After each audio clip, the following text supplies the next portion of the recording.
என்ன தன்னோட ஃப்ரெண்டுக்காக எக்ஸாம் கூட அட்டெண்ட் பண்ணலையா? அது ஏன் என்னன்னு சொல்லி கொஞ்சம் விரிவா பார்க்கலாம். பொதுவாவே நம்மலாம் ஒரு ஃப்ரெண்டுக்கு ஏதாச்சும் ஒரு பிரச்சனை அப்டின்னா சும்மா இருப்போமா? கண்டிப்பா யாருமே வந்து சும்மா இருக்க மாட்டோம். அப்படிதான் இங்க ஒருத்தர் வந்து கார்ல வந்து 2 பேர் வந்து போயிட்டு இருக்காங்க. போயிட்டு இருக்கும்போது திடீர்னு வந்து தன்னோட ஃப்ரெண்டுக்கு வந்து மாரடைப்பு வந்து மயங்கி விழுந்துடுறாங்க.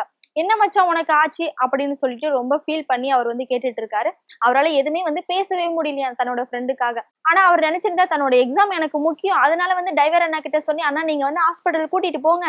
நான் வந்து எக்ஸாம் முடிச்சுட்டு வந்து என் ஃப்ரெண்ட பாக்குறேன்" அப்படின்னு சொல்லியிருக்கலாம். ஆனா அவரு என்ன பண்ணாரு அப்படின்னா, "எனக்கு எக்ஸாம் போனாலும் பரவால்ல. எனக்கு என்னோட ஃப்ரெண்டோட உயிர் தான் முக்கியம்" அப்படின்னு சொல்லிட்டு தன்னோட ஃப்ரெண்டு கூடயே வந்து ஹாஸ்பிட்டல் போய் பாக்குறாங்களாம். இந்த நிகழ்ச்சிய வந்து சீனாவோட அரசு வந்து பாராட்டி, இந்த காலத்துல இப்படி ஒரு ஃப்ரெண்டா அப்படின்ற மாரி தாங்க நெனைக்கிறாங்க. அத பாராட்டி 1,20 லட்சம் வந்து சீன அரசு வந்து அந்த நபருக்கு வந்து குடுத்திருக்காங்க. அது மட்டும் இல்லாம இந்த எக்ஸாம் வந்து வருடத்திற்கு ஒரு முறை மட்டும் தான் அட்டெண்ட் பண்ண முடியுமா.